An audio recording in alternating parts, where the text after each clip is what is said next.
Hello and welcome to episode 19 of the TRUUMAN Podcast, the podcast designed to create a generation of self-defined men. Today, I am joined by Joe Elliot. Joe, thank you so much for being with me today. How are you doing? Yeah, very well, thank you, Lewis. How are you? Very well, amazing. Thank you so much once again for joining me. As always, I love to start the podcast with my favorite question. And in your own words, Joe, what makes you a man? Yeah, I've said to you, I've listened to a few of these and I've thought about this question quite a lot, and I still don't think I've been able to think what my response would be. But what makes me the man that I am is probably my whole background, really, from relationships to that encompasses, relationships and actual friendships, everything, family, and just my whole upbringing of values and things like that. It's a difficult question to encompass in a single answer, isn't it? Which I think everybody has said the same thing too, which is why you've got that smile on your face and you love saying it. I just love it. I think it's a great question because you get so many differing answers with the same sort of undertone, and I just think it's a tough question. Makes you think. It gets us into the conversation a little bit more deeper, and there's some nice points there to sort of talk about. And I think it's a question that we should all be asking ourselves as men regularly because it's a changing world, and I think it's Yeah. important to think about. But let's just delve into it because I think there's some great little things in there. So where do you want to start? Do you want to start with upbringing? Do you want to start with relationships? What's sort of the topic you want to delve into Um, first? yeah, we'll go right to the start, I guess. Little Joe, yes, love it. Little Joe, well, as opposed to the big Joe that I am now, of course. Of course, Big Joe. Yeah. So I think what made me from my upbringing is like the values I was taught growing up, the way in which other people are treated. I think that's what makes me the person I am and what has led to the my career and the characteristics I have of myself.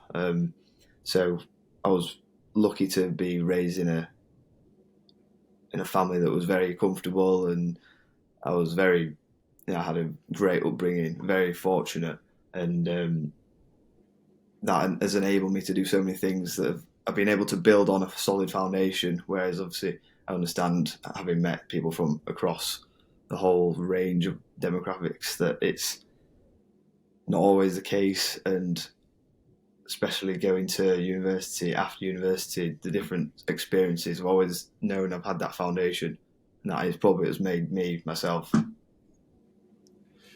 Awesome. So, in regards to into that foundation, what would you say is the key sort of blocks to that? What has given you that confidence to sort of continue on in the world? What are your key areas of that So foundation? I'd say family always been my key cornerstone. Had a tight family growing up. I've got my parents are still together, and I've just got one younger sister, so as four, really close. And then extended family, always had the support there, and I think that's what always allowed. I could have said absolutely anything that I ever wanted to do to my parents. I've had some ideas, not matching yours, but similarly sort of random at times, where I've just gone off and said, "Oh, mum, dad, I want to do this," and absolutely, yeah, we're behind you, do that.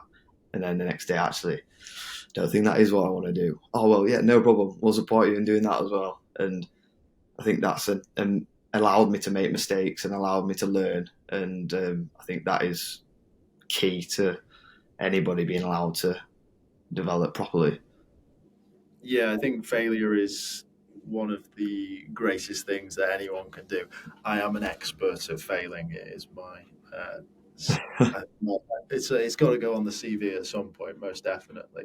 So, in regards to yourself and that family dynamic, what do you or what have you taken from that to bring forward into your life now, and potentially what would you pass on into your sort of future children, or what would you suggest to people sort of listening to this as something to consider as part of that? So I think values and just being, yeah, like I said, being able to make mistakes and failure. I think that is one of the most important things that you can learn, and a lot of people learn it themselves rather than, I know it is something that you have to experience to understand, but learning that you are allowed to make mistakes. And I'm reading Stephen Bartlett's new book at the moment, the Diary of a CEO, but the one 33 Laws to Business, and one of his is fail. It's like to be successful, you have to fail, because then when failure arrives, once you are successful, then you know how to deal with it. You don't just collapse. And as a parent, future parent, and not parent yet, I think passing on to kids that they can make mistakes, and as long as the values are there, I think making mistakes is a positive thing, because it's how you really come across different aspects of life. And you might make a mistake in one thing, but then actually something that might have been a mistake leads you down a different path, and you never look back. Yeah, definitely. I think mistakes aren't always harsh, and they're not always like the end of the world. They're just a case of that wasn't right for me. A mistake isn't a bad thing or a negative thing. It's just a case of this happened and it didn't work for me, so I'm gonna change course. So from everything you've been saying, it seems like you've got a very loving, stable, great sort of family dynamic. When it sort of transferred into school, how did you deal with school? What were the sort of challenges? What were the highlights? How was things on that side of things? So to be fair, I think, and I've always said that I think I was such a different person at school. When I was young, I didn't really enjoy school. I wasn't one of those people that was like really popular. I wasn't. I didn't have a lack of friends, but I went to school about 40-minute drive away from where I grew up, and so when in the early years of secondary school, especially, um, when everybody else was going out on like a Friday evening in the town I went to school in Wetherby, I was never there because it was such hard work. I'd never really wanted to go back. My mum would always be, "Oh, we'll drop you off and pick you up," but so I missed out on a lot of the tight friendships there. And I wasn't actually that bothered. I never felt like, it's not like I didn't fit in. I played football, I had good mates, but I never really thought that, oh yeah, these are my mates I want to be mates with from now on. And I think looking back, it was a bit of a struggle at times, but from that as well, I probably worked a lot harder on my own studies than, at least until probably year 12. When I went to sixth form, I think that probably the story probably changed there. But yeah, I think highlights were all sport, and I think that is another foundation of my life, is sport. But school was a time where, looking back, probably wasn't in the right place. But again, that's something that probably made me what I am, rather than, I wouldn't change it. I wouldn't be the same person. Yeah, definitely. I think I've touched on this in a number of podcasts, but it's always great to touch on. I think sport is one of the greatest things that anyone can be involved in. I think for a man especially, that little edge of competition mixed with friendships and camaraderie is Yeah. a really important aspect to anyone developing or wanting to sort of move forward with their life, and I guess deal with adversity as well, right? You don't always win in sport, no matter how good you are at it. It's one of those things. Yeah. Is that something you agree on? What was your sort of dealings within sports teams? How did that happen? So I always played football growing up. As a proud northerner, that was very much the path that everybody seems to take.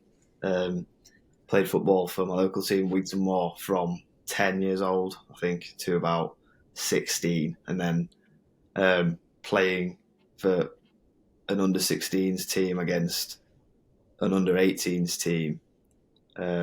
I got injured and damaged ankle ligaments, and that was about halfway through year 12 in sixth form, and didn't play 11-a-side football again after that. So that was where I think going forward 18 months there on my way to uni, I had that competitiveness in me. I hadn't actually scratched the itch really for a long time.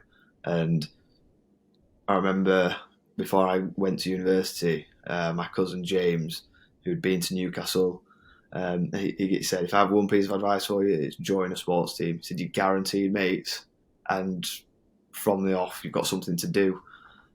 And so when I got to uni, I tried a few out, and then I went to boxing. I'd done a little bit of boxing just before I went to university. Wasn't keen on that.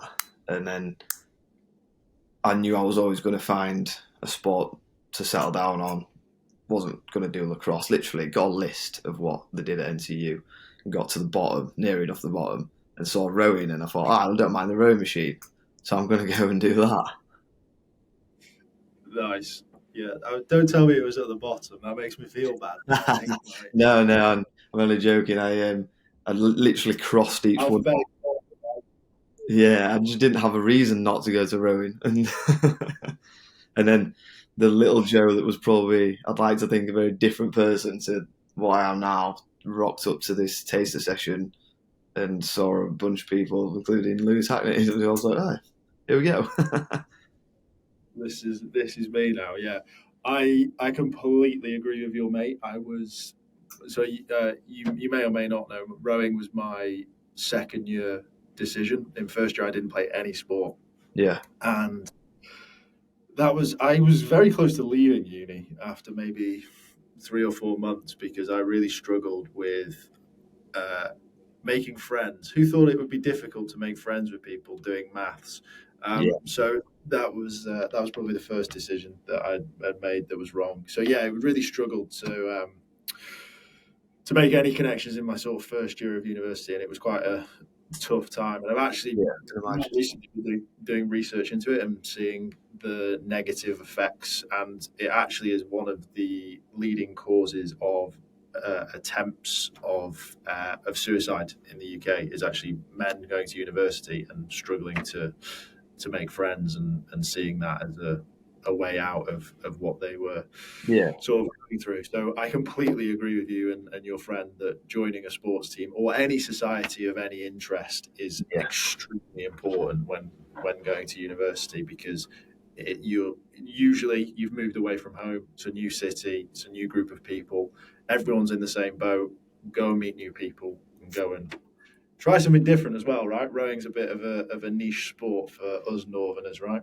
It is indeed, yeah. And I mean, sadly, you can almost see how people would get into that position, because I did a chemistry degree, which is extremely relevant to what I do these days. And from the people that were on my course compared to myself, I think there was a few, don't get me wrong, I had a few mates, but there was I was very sociable, and there was a lot of people who you got put into groups with for the early sort of times of your study who I wasn't really compatible with. And had I not done a sport, had I not been pushed to do one, then I look at the people that were there and wonder where I would have gone, who I would have sort of latched onto as a friendship group. Yeah, it would have been a different experience altogether, I think. Yeah, quickly gets lonely as well, uni, which I did find out. Yeah, even with that, I mean, for people listening, we would be training most days, right? So, but you still have those down parts where you're a bit like, wow, now what type thing, which is it's an interesting period in anyone's life, but if it's added pressure of not fitting in or not finding anything or not trying anything, I can see how it mounts up into those sort of things. So trying something new, trying a different sport. I'm going to say it because I'm sure you're aware, because you have said it. A little bit cocky, Joe, when you first rocked up, right? It was a bit of a probably. I'm from Leeds and I've come to play. Yeah, so talk me through that sort of three years of uni and how that started to shape you into a bit of a different man and that side of things.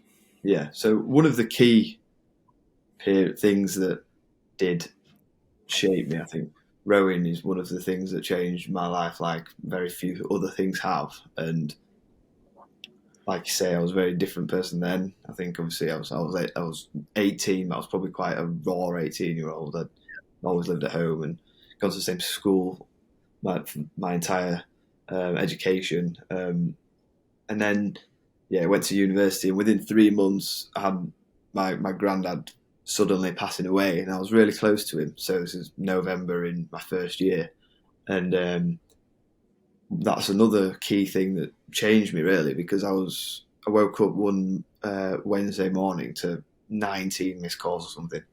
I was told one of my mates at uni, who was also a mate from Leeds, and knocking on my window, "Joe, you need to answer your phone."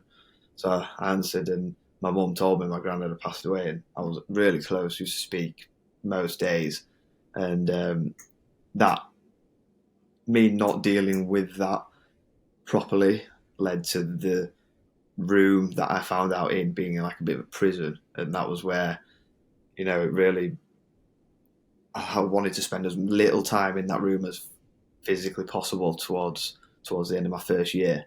As you can imagine, just a classic little single bed in a hall of a flat of 6 people, the absolute classic in Peveril. I don't know if you ever had the luxury of staying there for longer for a night or other. I'm well aware. Yeah, no, I was a little bit more. I was late going to uni, so I didn't have a choice of my halls that you want. So Yeah, it's but yeah, I yes, that do. was what directly sort of steered me towards having to probably socialise more. And then at uni, my first year, I got a job at the Students' Union. So, along with a chemistry degree and rowing, obviously, novice year wasn't as intense. I also had a part time job at the Students' Union. So, that was the start of what turned into an absolute chaotic time at university where there's not enough hours in the day to be doing those 2 things. I can tell you from experience. No, you're yeah. I can imagine it wasn't super easy. You mentioned that you didn't deal with it accordingly. Is that how you dealt with it? Just do more stuff? Is that what you mean by that? Yeah, pretty much. And because I think I was the only family member at that point who wasn't in Leeds. I obviously went home, spent a few days at home. Um, immediate after maybe 3 days, 4 days, went back to university, and especially in terms of my course. So look, on the actual day it happened, I managed to miss out on the initiations, which I'm sure you'd had something to do with, and I missed out on an absolute treat. Yeah, they would have been 100% within university guidelines. Yeah, I heard there were, so that is good to know. But Yeah. yeah, I didn't attend those. A week later, say, give or take, returned to uni, but I hadn't really told anybody, and I wasn't really interested in telling everybody, and I've never been the most open person about that sort of thing.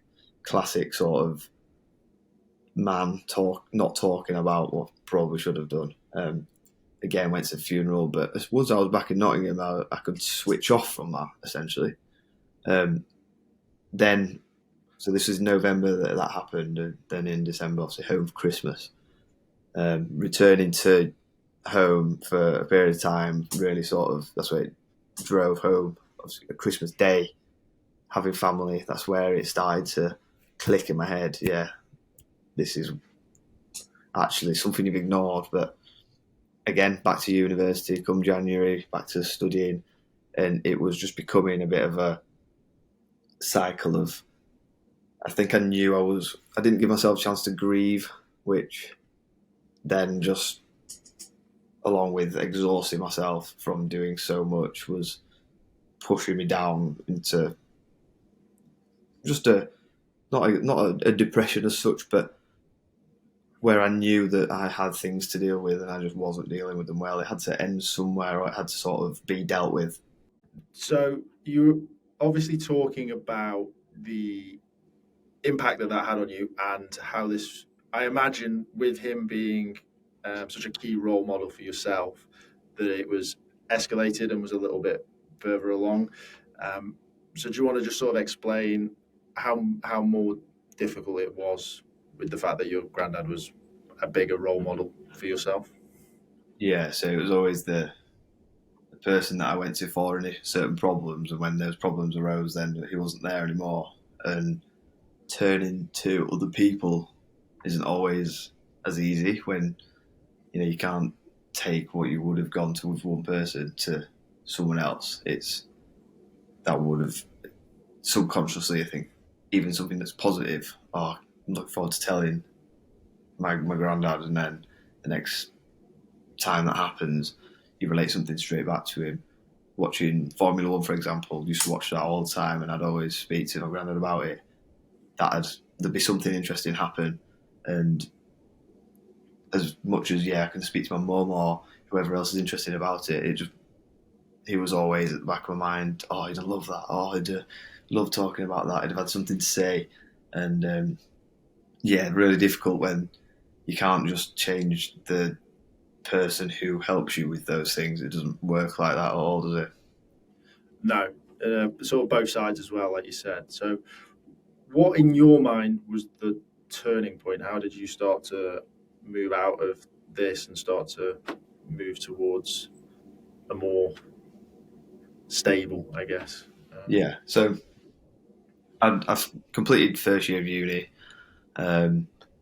Did fine. Was at the point where first years, even in chemistry, is pretty sort of straightforward, especially when you're not in Trent.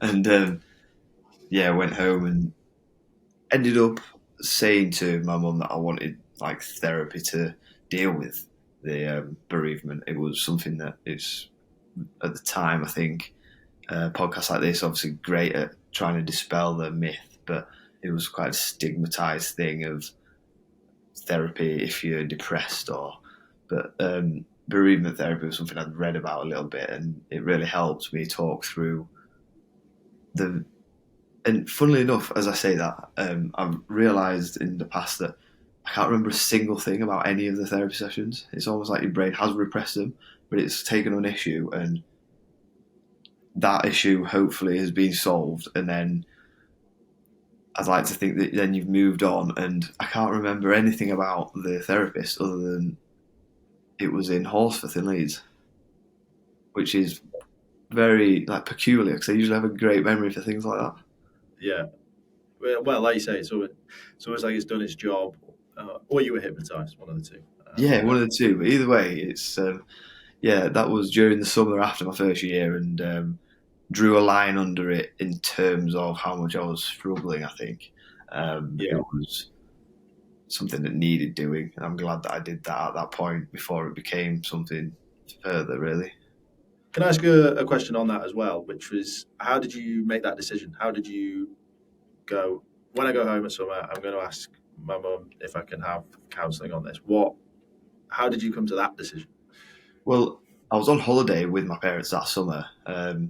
So I went on a lad's holiday. I think I went to Iron Apple, maybe, something classic. Then went home. Oh no, then went straight from there. I think whichever holiday I was on, flew to a family holiday, and I just wasn't right. And I knew at the time in myself. Obviously, it took a bit of accepting, but I knew I wasn't right. Wasn't chatty. I didn't want to do. Me and my dad used to go off and just walk for miles, talking absolute bollocks, and I just wasn't interested in doing any of that. My dad would be like, "Come on, let's go have a kickabout with a beach ball or something." And I just wasn't interested. And he said to me, "What's wrong?" One day I was like, "What is up with you?" And that's when I actually had forced into thinking about it, forced into maybe, what is this? And thought through it a bit. But prior to that, it was probably denial that anything was wrong.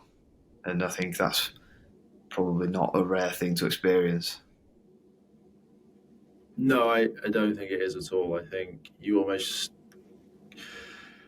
take it on yourself, or want to put it away, or don't want to deal with it, or feel that you need to just carry on and just, yeah. I think bereavement's a really interesting space for a lot of people because it happens, right? It's not an unnatural thing to happen to someone, Yeah, especially an older relative. So to feel you sort of almost taught that it's okay, you just feel bad, and then over time this will pass, and that you get used to the person not being there and these sort of things. But there are other nuances that people sort of forget or misplace, and I think it's a really, really important part to consider, yeah, especially when it comes to mental health and further development and just allowing yourself to be your best version of yourself, right? I think it's something that's overseen as just society, people die type thing. So yeah, yeah. it's And part of my sort of fortunate upbringing was that I'd hadn't experienced something like that. I mean, I lost my other granddad when I was probably too young to understand. So I had a good 10 years of my life from 7 through to 19, 18. And I know that's 11 years. But there was no dramatic bereavement during that time, which isn't the case for many people. And I was fortunate in a way that I still had my granddad, who was the pillar of my family, that we were close to there. My mum's dad, and every Christmas he'd be there. He was always reliable granddad and leader of the family, and it hit everybody hard because it was the first loss in that side of the family. And not being used to bereavement, no one can get used to it, but the very first experience was a heavy one, and just not dealing with it well all just contributed to this ball that was running faster down the hill. And I think that is what happens, isn't it? It spirals, it snowballs, and if you don't catch it, then you're up shit creek, I think. yeah, no, I think like the other thing as well is like everyone deals with things in different ways, and it might be reason A that you start spiraling, and reason A might happen to you, and you're just like, cool. And it's what triggers that and what's different for each people is really important to understand as other people in the world. Is like, I can deal with A, but if B happens to me, then I'm up shit creek. But if B happened to you, you might be like, that's fine, no dramas.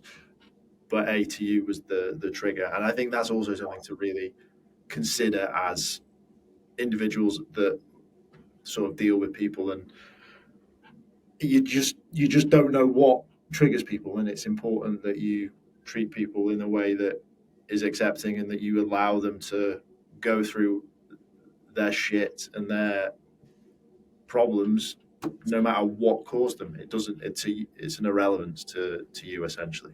Yeah, exactly. Not being able to, you have to be able to deal with your own issues is something that I think I've learned from that, and no one else is going to wipe your ass at the end of the day. Yeah. Something happens to you, if you deal with it, or no one else, that's, no one else can do it for you. Yeah, definitely. And I guess my sort of next question is, what would you suggest to little Joe, or to someone else that might find themselves in that position? Because from your story, it happened in November, right? And it took you all the way to June, July, and a kick up the arse from your dad to say what's wrong, and then that started the cogs turning. Yeah. Not everyone's in that fortunate position. Not everyone is going to get that kick up the arse. So, what would your suggestion be to Joe in November, or someone else that might find themselves in that situation in the future or now potentially? I think it's a £1 million question of how you deal with bereavement, isn't it? And looking back, I don't know what directly I would have done wrong, but being able to have, if there was a method of dealing with something like that, then that would be incredible for the entire world, wouldn't it? And I think everyone has their own ways of dealing with things, and some people might be more calculated with what they do. Some people these days, you'd like to hope that it's more of people have self-care, and I think I was, as an 18-year-old who didn't have a clue what he was doing, there's no element of self-care in my life at that point. It was very much whatever's going on, get involved, and I think that's probably part of what contributed to my downfall. So that sort of thing, easy to say now, but I can, having grown up and hopefully matured a little bit, then I can look back every now and again and I think, where am I going here? What do I need to do for myself? It's easily looked past in day-to-day life of just not doing anything myself. I'm grinding on the 9 to 5, Monday to Friday. I go out and get pissed Thursday, Friday, Saturday night, and then I'm hungover Sunday, ready for work on Monday. What are you doing for yourself, though? That's the way that I think you stop those sort of spirals.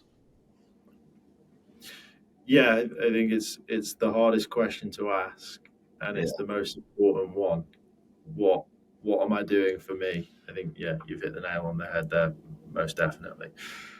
Let's sort of fast forward a little bit. Let's move into career and what that looked like. I guess the big thing is chemistry, right? Not exactly vocational, doesn't lead into your typical careers. So what was that sort of junction like at the end of uni? A bit of a dead end in terms of a junction, I think, for me. Turned down a cul-de-sac in first year, and it was a long one. Found the end of it at the end of third year and thought, fuck's sake, no shit. Turned around and left uni with a holiday to Australia on the horizon, which I knew I was going to. So I got a part-time job for the rest of that year. December came, went away, came back in 2018, the year later, and not year, the following January, came back and then looked at a full-time job. Funnily enough, being down to where I used to work today with my girlfriend Phoebe, and was telling her about how I sort of fell into that role, and it was although it was nothing that I would ever have wanted to do for my career, the things that I learned at Zenith, which is a vehicle management company covering company cars, rentals, long-term hires, things like that. The customer service side just built me into probably so much more thick-skinned and being able to communicate in such a different way to before that. I was there for 2.5 years before I realised that it was just not me anymore. I was trying to learn how to develop the software that was on there instead of doing my actual job because it was that easy. And then fell into what my current job is. So initially joined DSEC as site supervisor, trained to be a site manager. We work on rail projects across the country. And that was just during COVID, after everybody had started to get bored of the furlough. September 2020, got picked up to go there, which is where I still am. But that was an eventful time leaving university and finding that dead end for me. It's such I'm so torn because I also did I did a year and a bit in actual finance and then bit that off. But I think for me, and I think for you as well, it's university turned me into a completely different person. It was 4 years of growth. The degree was almost an irrelevant sort of byproduct of that. I mean, I didn't do amazingly well in my degree, but that's a story for another day. And the leaving university, that the boy that started that didn't make any friends for the first year to where I was at the end of it, head and shoulders completely different. If I'd have stayed stationary, I don't know what kind of man I'd have turned into, but it definitely would not be a man that is confident enough to sit in front of a screen and talk to other people about being a man in 2023. I know that for a fact. Yeah. So I'm torn between going to university just for the experience, because it's obviously expensive and there's elements to it. But for me, it's, I wouldn't change a second of it, because it's done what it's done to me. For me, definitely another one of the things that was life changing, and in terms of how I developed as a person, absolutely incredible. And I would put a lot more of that down to probably rowing than I would my degree, which is absolutely mental to say. And people who probably didn't have the same experience will be listening thinking, fucking rowing, like it's all they ever fucking talk about, which I actually don't row anymore. But there was a time where I'd get up, go to we'd go training at 6:15. We'd go to Spoons at 8:00. I'd leave at 9:15, and I'd be in lectures from 9 till 5. And I didn't want to be in those lectures. It was just a way of getting to the next training session, really. And I could do a lot of the chemistry in my sleep in the first 2 years at least. And it was so much more than that for me. It was just, the relationships outside of my degree was so much more important than I think what I actually did.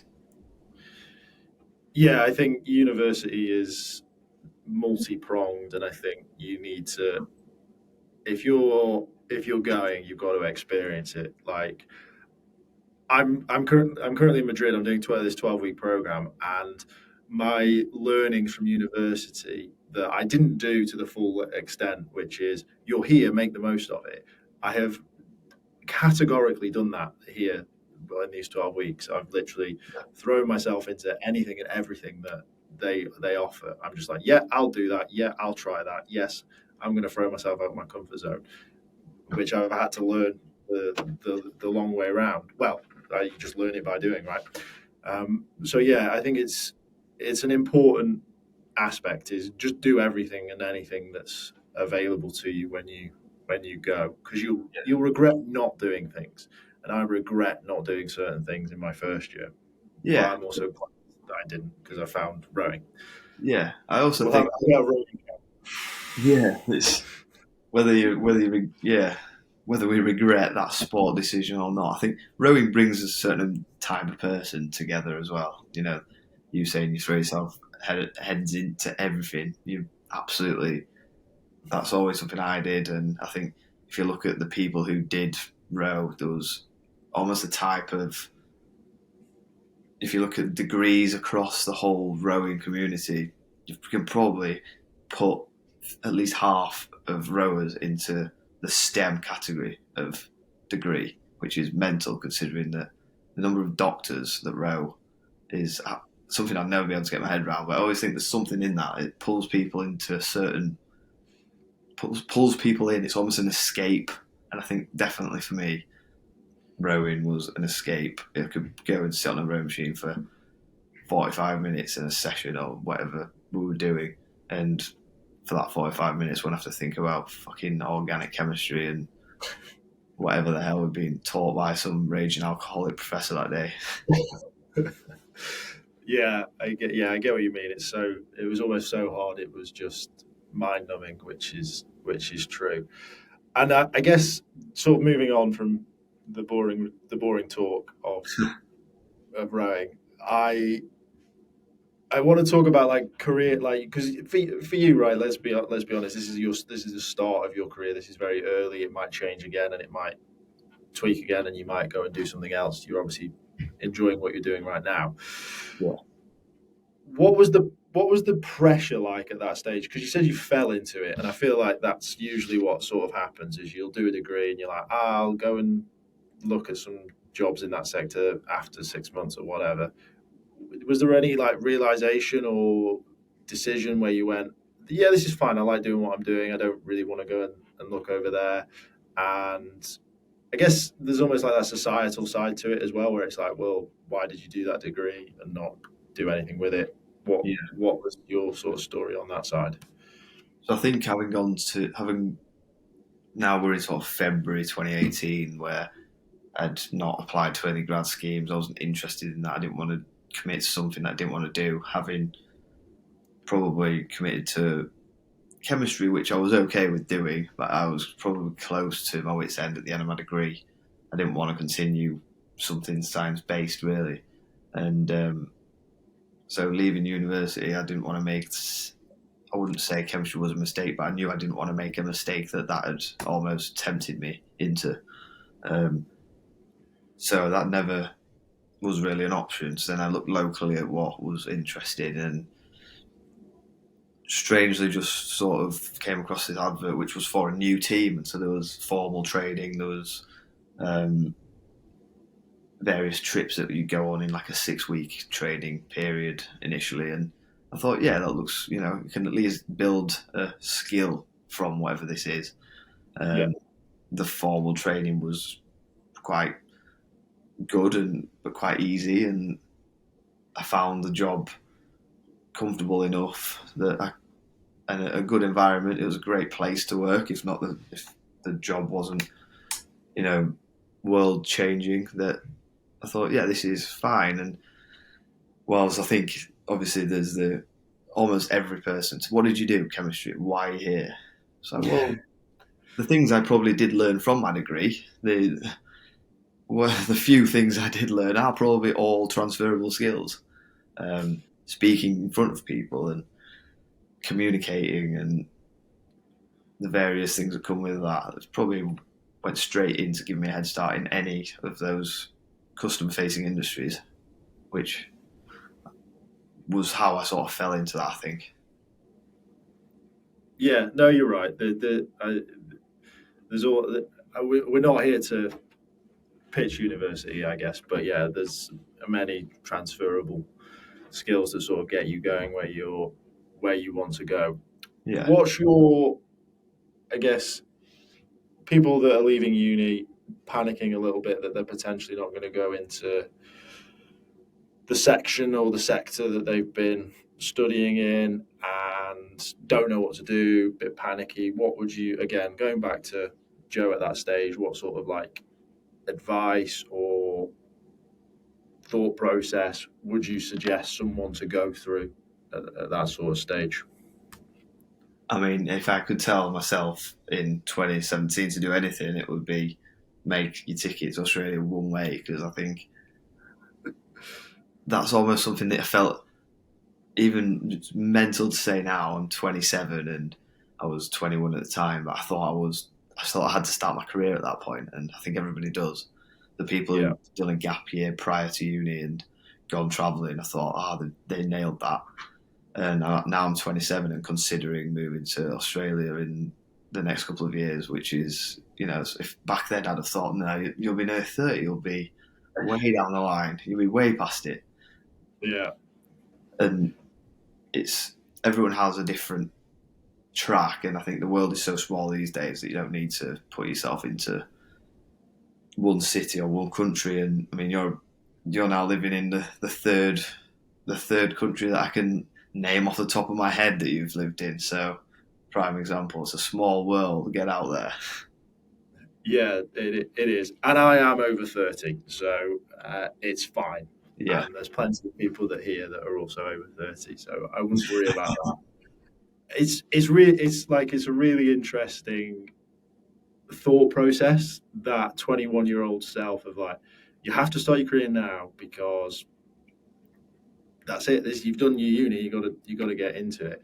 And I guess I didn't know that about you, Joe, that you were considering moving. I would suggest doing it if you're considering it, because it means that it's more of a thought than anything else. But my sort of question on that is, from my memory to you, and I think you would probably agree with this yourself, you are a Leeds boy through and through. You love that city, rightly or wrongly. And I would love to just sort of get your opinion on your sort of home structure and that sort of, I guess, safety net to an extent, because that's sort of what it feels like from me looking in, is like Leeds is the city that I'm the king of, and this is my city. Yeah, I mean, it's various life experiences teach you that the world's a small place. And going back to that trip when I left uni and went to Australia, I went with my parents and my younger sister and family friends and two of their sons, the third of which had just moved out to Sydney. So we basically went to see him and turned it into a bit of a tour of the East Coast. Of the five of us, the five children of the two couples, my parents and my godparents, I'm now the only one that hasn't lived in Australia. So whilst obviously the safety net from seeing, so there's Jack, Tom, who was the first to move out there, Robbie, still out there, and my sister Rachel, still out there. The safety net is always still there. They come home, they spend a few weeks, and bounce around, see all the mates, and it's like a holiday for them. But then I think it clicks that there's a period of time they realise nothing's changed at home, and you can spend your whole life in the same place. The safety net's going to be there. Your friends are going to be there, obviously, as long as you make the effort to vaguely keep in touch. The family's still there, and you can catastrophize any potential disaster in your mind that you want, but at the end of the day, unless you're really lucky, it's not going to fucking happen, is it? So it's like you say, I think looking at people I went to school with, Wetherby is a small town, and the small town syndrome, I think, is very real, where people grow up, go to school, get a job, get a house, get married, have kids in the same place, and think that that is the end, the be all and end all. And from an outlook, watching people who do that in my old town where I went to school, is just, it's not something I'm interested in. Yeah. I'm the wrong person to say that sentence to, because I more than agree. I do understand that people can be extremely happy doing that, and I'm actually extremely envious of that as well, in the sense that it's like I enjoy the local pub, I enjoy doing this, and I enjoy seeing these people, and this is great. So for those people, I'm super happy for, because that is like the ultimate contentment. It's all within 5 miles of where I was born, which is great. So I am envious of those sort of people, but I don't think everyone is like that. I think a lot of people have itches and urges and considerations. Definitely. And I personally can't stay still. I think it's the world is tiny. It is so connected these days. It is amazing, and it's great. And I think one of the things that really I always sort of use this as an example is like hundreds of years ago, people went to China, people went to India, and then they came back. We can joke about what we were talking about earlier before. They came back and they brought in the culture and enhanced the area by saying, in China, they drink tea. In India, they eat this thing called spice. Let's try this here. And the people go, oh, that's all right, actually. Yeah, I like that. And I feel that that's the same now. Like, you can come back and you've got great stories and you've got a little bit more about you. And like you say, there's that buzz of like, oh, Joe's back, Lucy's back, Rachel's back, whoever's back. And then they're like, you're able to share your knowledge that you've sort of gained from the world, I guess. And it's, for me, it's something that I think I can do for many more years. I don't think I'll be a stationary guy. No. It seems like a stupid thing to say, but I don't think I'll be stationary. For stationary guy. You look like I'm going to rename the podcast The Stationary Guy. And, I think my girlfriend Phoebe is a big driver of that as well, because she's obviously, what she's said is her job can easily transfer to another country, so why not? And whilst it's always been an option for me, I've never thought why not. I've always thought, oh yeah, it's there. And that is the opposite of a safety net. It's something that you'd have to make the jump to go to, and maybe you need a push to go to that and get out of your comfortable safety net. But definitely something that I want to do. I've always said to myself, prime example, that I didn't want to live in Leeds all of my life, excluding university. And so, Yeah. at what point was I actually considering doing that? You know, you can just say that for your entire life, get to 65, and actually, I have lived in Leeds all my life. Yeah, and it's easily done, and you're like, oh shit, there's some regret there, which is really important not to have.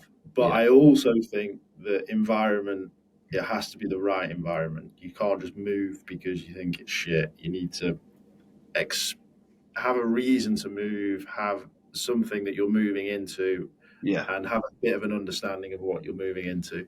Because I have moved to a country that I didn't actually know where it was on the planet, let alone anything about it. And I lived there for 18 months. But in hindsight, I shouldn't have done that because that was a bit silly. And I should have looked at what was going on there a bit. That's my bit of advice for people that are considering moving abroad. I I realised just want to touch on Jakarta, but I golf. initially think that you didn't know where Spain was on a map just then, you know. Yes, just to clarify, I know where Spain is on a map. I didn't know where Indonesia was on a map at the time. I do now, mainly because I just hadn't spanned the globe yet. When I That was is 20. one piece of advice I would actually.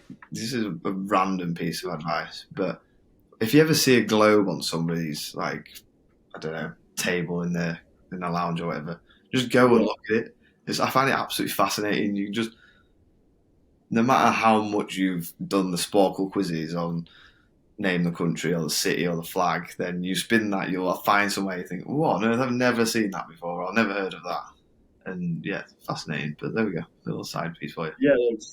Yeah, definitely. I enjoy that. I'm going to mention the word one more time before we finish, but I want to talk about rowing and what was next, because I think sport and doing something and enjoying stuff outside of work and relationships is really important. Yeah. So, after the R word, what have you started to look at and started to consider as an activity that you sort of partake in?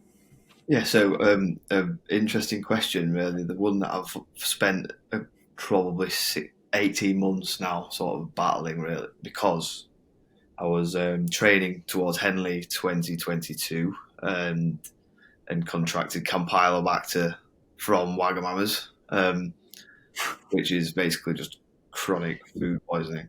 I was very unwell for about 3 weeks, lost 10 kilos, and was immediately out of the Henley boat. So was denied a third appearance at Henley, and to complete the trio of cock, stroke side, and bow side. But then I didn't have the desire to go back, having started a relationship and found that there were more things to life. And the last 12 months in terms of sport have been understanding that rowing is some people laugh, but it's quite an extreme sport in how you train and how you have to prepare for certain things. To be any good, it's that competitive.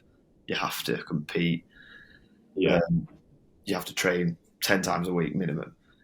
And then from going from there to nothing was a bit of a culture shock. I felt guilty that I couldn't train. I felt like I had to be, if I'd gone 2 days without training, I felt unfit.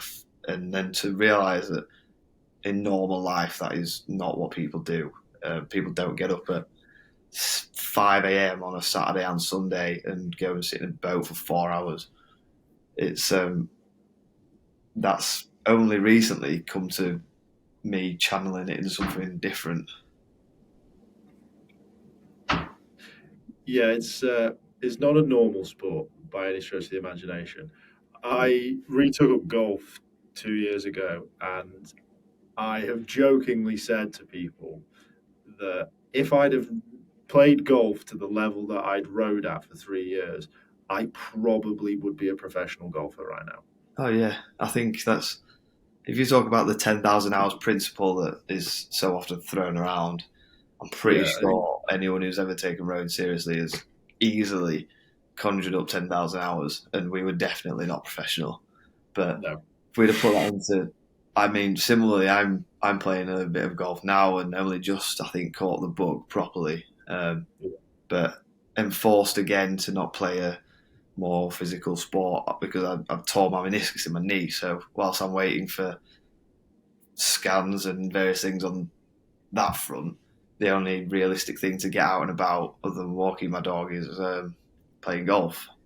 And yeah, now I'm at the point where actually, yeah, if I don't go to the gym for 5 days, then I actually couldn't care less because I can spend my time, I can have the fulfillment of exercise and being outside by playing golf, and it's such a different sport, and it's possibly the polar opposite to rowing, but it's another fantastic way of spending your time. yeah. I think it has the same sort of attribute of you have to be in it. You cannot physically just play golf. You have to be Yeah, 100% concentrated. You have to be thinking about that one shot. There's no chance of you thinking about, I can't remember what you said, organic chemistry. yeah, and I get that it is similar. I've never really thought of it in that sense, but once you've taken the stroke, either rowing or in golf, then there's no point getting pissed off at it if it was shit because you've got another one coming up. Yeah, and thankfully it's a lot less strokes. But yeah, it's Yeah, well, it depends how bad you are at golf. But yes, it's for me. I find that it's the same sort of release in the sense of it's a pure concentration sport, no matter what way you look at it. Thankfully, it's not physically as exerting, but it is very like in the moment. It's very hard for thoughts to come in regards to anything else in life. I yeah. find it, and the fact that it's 4 hours is great, in my opinion. It should be longer. No, 4 hours is enough. Um, Yeah, it depends who you ask, doesn't it? it does, yeah. I play with some slow people, and that annoys me. Yeah. But I've always been fast. Oh yeah, I'm sure, Lewis. I'm sure there's plenty of people at uni who are attested to that as well. I'm sure there is, yeah. I'm sure there's plenty of people that would agree that I was fast. Anyway, right. Well, that was a wonderful way to spend a Thursday evening, Joe. But as always, I love to end on the question that I start with, and that is, Joe, in your words, based on the conversation that we've had today as well, what makes you a man? I think good values, family, and a willingness to learn in any sense. Amazing. Thank you once again, Joe. Speak soon. Thanks for having me.